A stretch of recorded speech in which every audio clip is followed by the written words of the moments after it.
What is up, everyone? Welcome back to my YouTube channel. Today we'll be reacting to my 2025 Formula 1 predictions from Josh Rebel's channel. I have done quite a few videos from this channel now and literally enjoy every single one of them. So I'm excited to see what his 2025 Formula 1 predictions are, whether they'll be similar to mine or not. I actually don't know if I have any predictions. I just know that the season is going to be crazy because we've got like 5 rookies. Lewis is in red. McLaren, we're obviously coming off of McLaren winning the constructors. So are they going to continue at the top? Are they going to fall back to the back of the grid again? I don't know. But this video was requested by one of my Patreon members, so I'm just going to shut up and we'll get straight into it. Here we go again. New year, new season, new animation. Well, maybe not that. The newest iteration of the Formula 1 World Championship is just around the corner, and golly gee, we're in for a good one this year. I know we say that virtually every year, and this being Formula 1, we're always let down. Such a toxic relationship. But this is going to be so exciting. Are converging that there's no clear-cut answer as to who will have the fastest car and who will be the fastest driver. All we can really do is just guess and embarrass ourselves in the coming months. So, you want to get straight to it? Okay, let's get started with some general predictions. I might be getting a little bit ahead of myself here, but this news might end up breaking before the end of the year. So, might as well say it now. The 2026 Spanish Grand Prix, scheduled to take place around the brand new circuit around the streets of Madrid, will be cancelled due to lack of funding or something else uniquely Spanish that doesn't necessarily pertain to throwing goats off church towers. This circuit has got the same kind of vibes as other proposed street circuits that fell off the provisional calendar before they had a chance to prove how crap they were in real life. And looking at the simulations of this track, its demise may be the only good news we receive in this here year, 2025. Oh no. Like will also announce their driver lineup of Sergio Perez and Zhou Guanyu, with their initially thought to be #1 pick of Colton Herta running into roadblocks that'll stop the F1 world from experiencing the answer to the question of what would Carl Grimes be like if he grew up to drive racing cars. But all of that lay 12 months from now. Let's switch focus to tomorrow. Starting with Williams, one of the greatest teams that the sport has ever had. One of them heritage teams that should forever be on the grid, but now yearning out to return to their winning ways, having not been there in a great many years. And for God's sake, we need them to return to their winning ways because the last driver to win for them was Pastor Maldonado. While the car is important, the drivers can certainly help the team somewhat on their own. They've had a good run with Alex Albon over the years, who was generally being lauded by journalists and fans alike. But now they've hired a semi-superstar in Carlos Sainz, which is great. Yeah, I feel like Williams will do well for Albon, for it is my belief that Carlos Sainz will do well this year. The first, especially after testing, and they were like at the top. Were acclaimed, yes, but they were against decidedly anemic teammates. You beat Nicholas Latifi? Good for you. I scratched my ass this morning and that amounts to the same thing. But the moment a competent teammate was thrown his way, he was immediately put under pressure. I was going to say, once Franco was his teammate, it actually showed, oh, maybe Albon just had shit teammates and Albon wasn't the greatest driver we thought he was. Really were.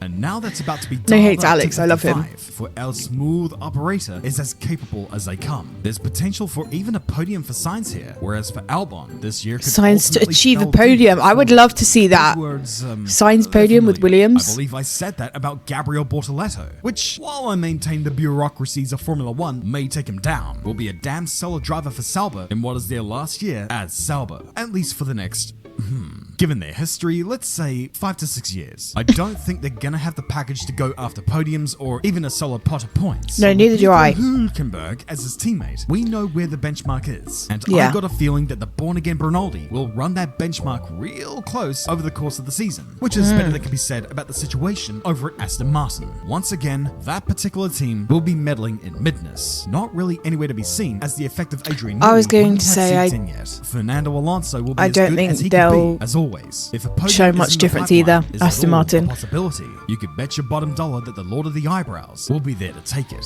But with Lance Stroll, what else can you expect than another lukewarm year, when in reality, he should have reached the peak of his powers by now. And if he has reached the peak of his powers, then this is the best we're gonna get, folks. The argument of he's not that far from Alonso is fine if he were a rookie, but he hasn't been one since 2017. And I don't want to be a prick here, but better drivers have been fired for better results. As we have every year, Sir Lancelot will have his obligatory 4 to 5 good races before settling into purgatory once again, with nothing worthwhile coming from his campaign.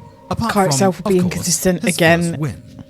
What? It has to happen sooner or later, right?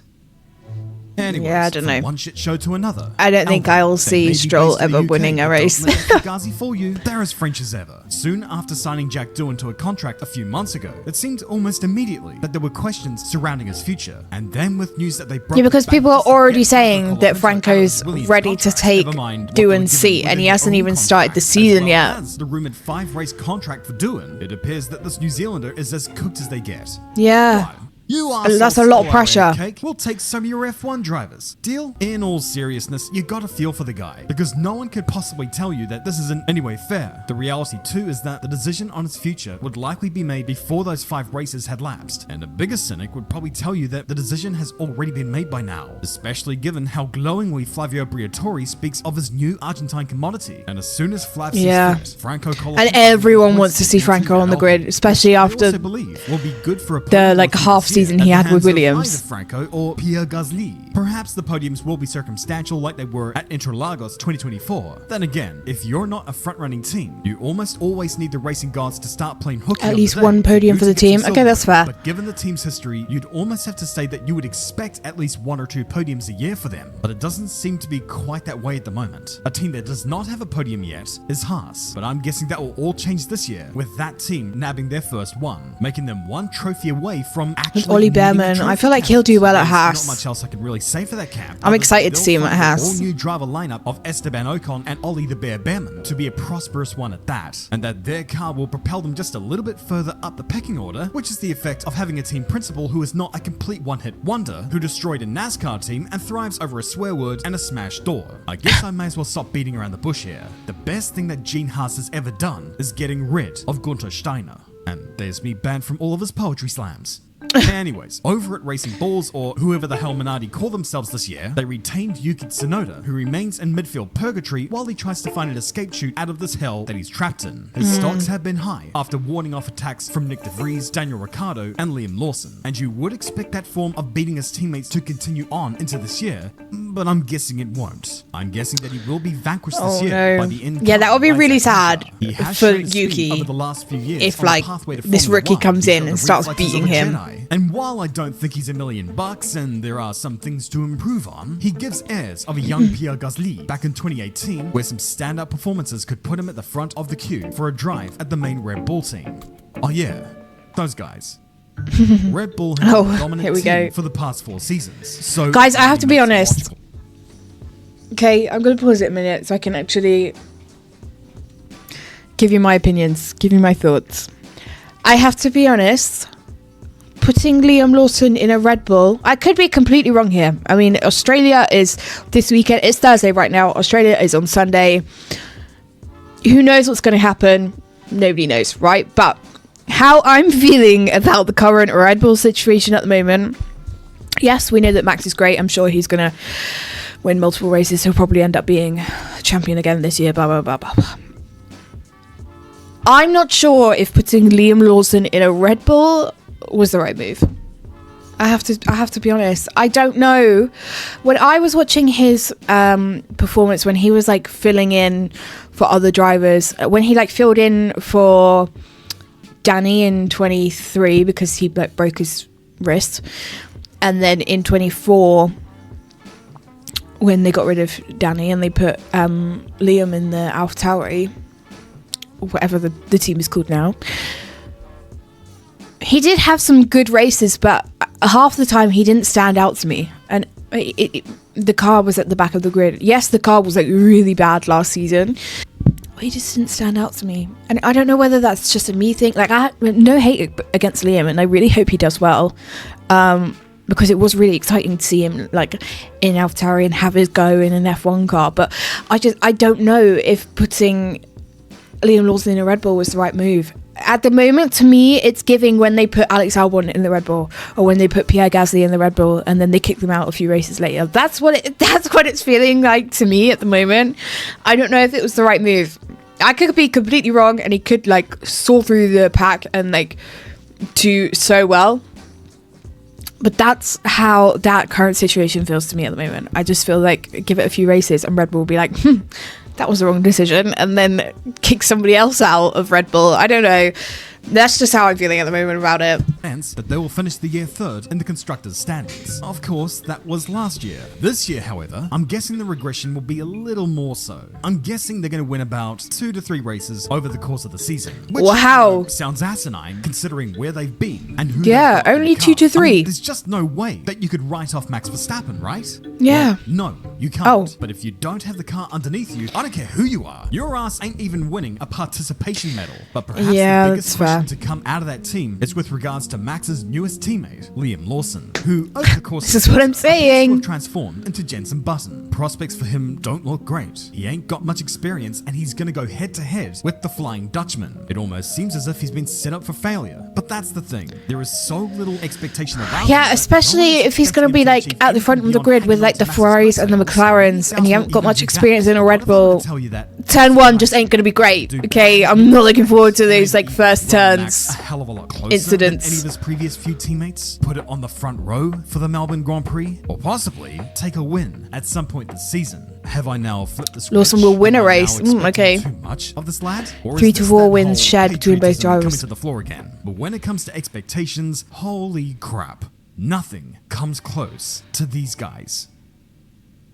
Ferrari. That's what I'm here for. It's true what they say. Everybody is a Ferrari. This is what I came here for. Wait a minute, Ferrari. because Ferrari is Formula One, and Formula One is It's Ferrari. Ferrari, To yeah. take Ferrari out of Formula One would be to lose the very soul of the sport, to lose the single most popular and important thing about it. Racing drivers in Formula One are like pedestrians in Rome. They're expendable. But if a racing driver nowadays could get close to that type of power, it would be Sir Lewis Hamilton. And that Yeah, you're putting a gargantuan 7-time champ transfer announced last year in a has finally Ferrari. come to fruition. It's still taking a lot of us a long ass damn time to adjust to seeing him in Rosso Corsa with the Yeah. reunion with Freddie Vasseur and a car destined to be more suited to his liking. A lot of people are expecting this to be the pathway to his 8th World Championship.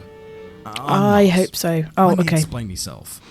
If you, for argument's sake, have a look at IndyCar, Scott Dixon is generally regarded as the best driver over the last couple of decades. There is no questioning his absolute prowess behind the wheel, and the stats, while not ultra important, do back that up. Much like Lewis Hamilton, even if his qualifying didn't go so good, when you're about 70-75% through the race, and you go to look where he is in the pecking order, we always seem to go, wait, how the hell did you get there? And that Yeah. is the power behind them. Being a fast driver is one thing, it's another to be the quality of a racing driver that they are, and that always made him a sure thing for a title battle. But the thing is that nowadays, he has got a teammate who is just as good in that area and is already much better in terms of qualifying. Winning a title for him now would be a lot more tricky than it was in years gone by, and I get the sense that the same thing is happening with Lewis in Formula One, that we've already Wow, seen the best really? of Lewis, and that while the Ferrari looks very good this year, you've got to remember who Charles Leclerc is. He is arguably the best qualifier on the grid at the moment, and his racecraft last year was out of Can't this disagree. world. It has been said by Max Verstappen even that Lewis will never lose it. And while the sentiment is nice, no sports person, no matter how great they are, even if they are the greatest, ever escapes the wrath of the decline. It happens to everyone, Yeah. and I'm wondering if it's happening to him. But even if it wasn't, Lewis No, would always I'm in with denial. I just Charles Leclerc as his teammate. But the will credit keep comes believing from that it was the that Mercedes this car that Ferrari was making will him do chip. both justice.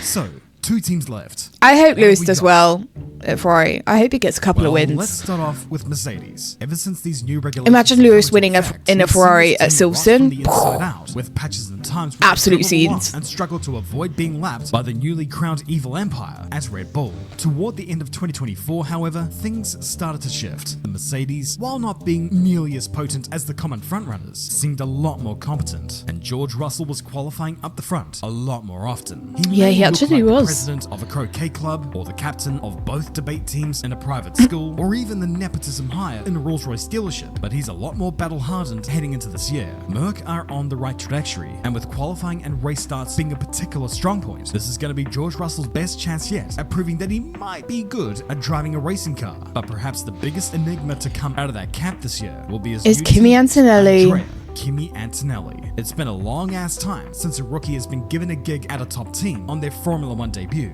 About 10 months actually. In some ways it's comparable. This to is the also debut a lot of of pressure for Kimi as well. Lewis Hamilton. Kimi is without Jumping doubt from the most F4 to high-speed F2, racing driver in years. straight to Every F1 in a race top he team. won. Almost. There was no doubt Not a lot that he of- would reach not a lot of Formula One, but experience this there. did catch people by surprise. It's a lot of Everyone's pressure. guessing how his I'm debut scared. will go. So I hope he does well. take He'll start but off the it terrifies season me. relatively slow like he does in every other series he debuts in. Not to say that he'll be bad per se, it's just he'll merely be finding his feet in the category. Although once he does find himself and he does get settled in, expect this kid to show his absolute fucking class. I When hope it comes so. to class, however, McLaren are the talk of the town. 18 Yeah. months ago, they were seen as a joke. Oh, how the mighty have fallen, they all said. Now, they're the defending Constructors champions. They've got a great wave of momentum and form on their side, and they've got two great drivers to boot, with one of them at the end of last year, after taking the checkered flag as the victor, proclaimed with confidence that 2025 would be his year.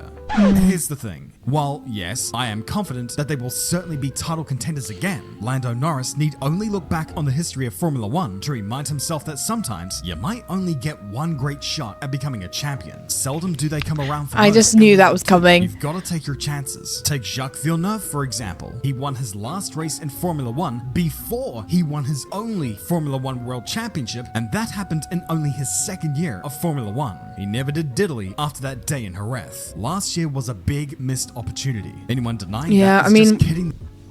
I hope it's not true, and I hope he gets another chance at the championship. But also, I understand what he's saying, and as well, like, again, there are like 4 rookies coming onto the grid. I would say 5 because you've got Liam Lawson. He hasn't done a full season of Formula 1 yet, so I still count him as a rookie. So you've got like 5 rookies on the grid.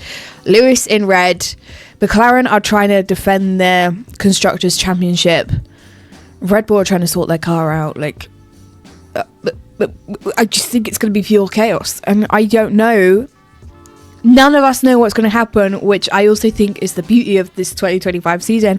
We were all saying at the beginning of 24, like, oh, this is going to be a wild, crazy year. Like, silly season's going to be absolutely insane. Like, almost half the grid don't have contracts for the following year, blah, blah, blah, blah, blah.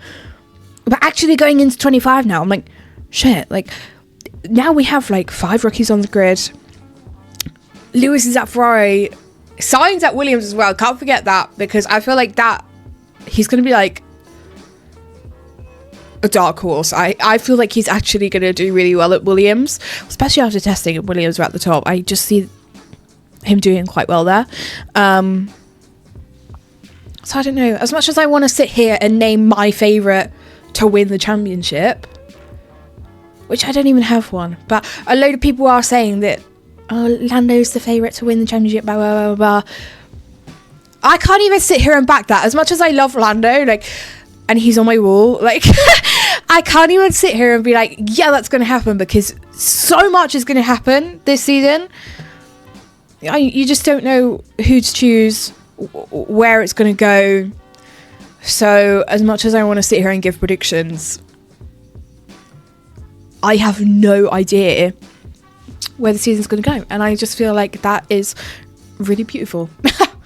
It feels like this year will be his second chance, but who's to say that a third would affirmatively come about? Who's to say that McLaren would even be competitive heading into the new regulations of 2026? Yeah. The immediate problem that he'll also have is that his teammate Oscar Piastri is gonna draw closer to him this year in pace and results. Expect that inter-team battle at McLaren to be ultra competitive, and if they do pick points off of each other, it could ultimately prove to be a massive headache for them. Actually, on the topic of teammates and who will come out on top, I want to introduce something here to this year's predictions. Teammate wars. Basically, Teammate this wars, year will okay. be my predictions for who I think will finish higher in the overall standings this year. It doesn't necessarily mean that I think they'll be the better driver over the course of the season. A freak result here and there could change things, but nonetheless, you now that's know true. the rules, so we may as well just get straight to it. At Sauber, I'm going to side with Nico Hülkenberg to beat out Gabriel Bortoleto. So do I. Experience will play a big Nico hand, was as well as crazy good at Haas, consistency. so- Williams will see Carlos Sainz take the spoils, potentially finishing Yeah, with double I think points Sainz will be Alex ahead of Albon. Albon. Esteban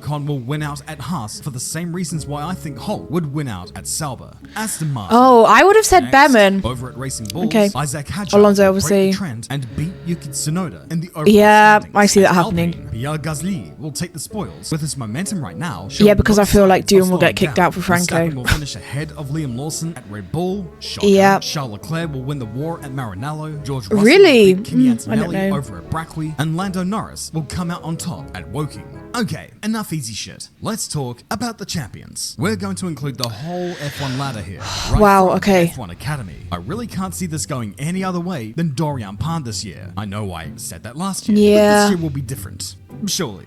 It has to be. Moving further up the ladder, Formula 3 is harder to gauge this year. Lots of quick drivers spread across different teams, and with that new car being introduced this year, you have got to factor in the acclimatization phase for the teams. It does feel like a complete shot in the dark this year to try and figure out who will take the championship. I can definitely see the title fight going down to the wire at Monza in September. So, with all that said, who's going to win this? Well, I'm going to guess Louis Sharp.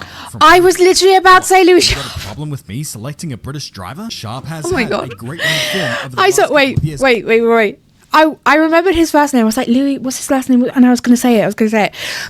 Basically, I've been like following his like career up until now, and then I like saw him pop up on my TikTok the other day, and I was like, oh my God, like he's gonna be an F3. That's so exciting. I really like hope he does well. Blah blah blah.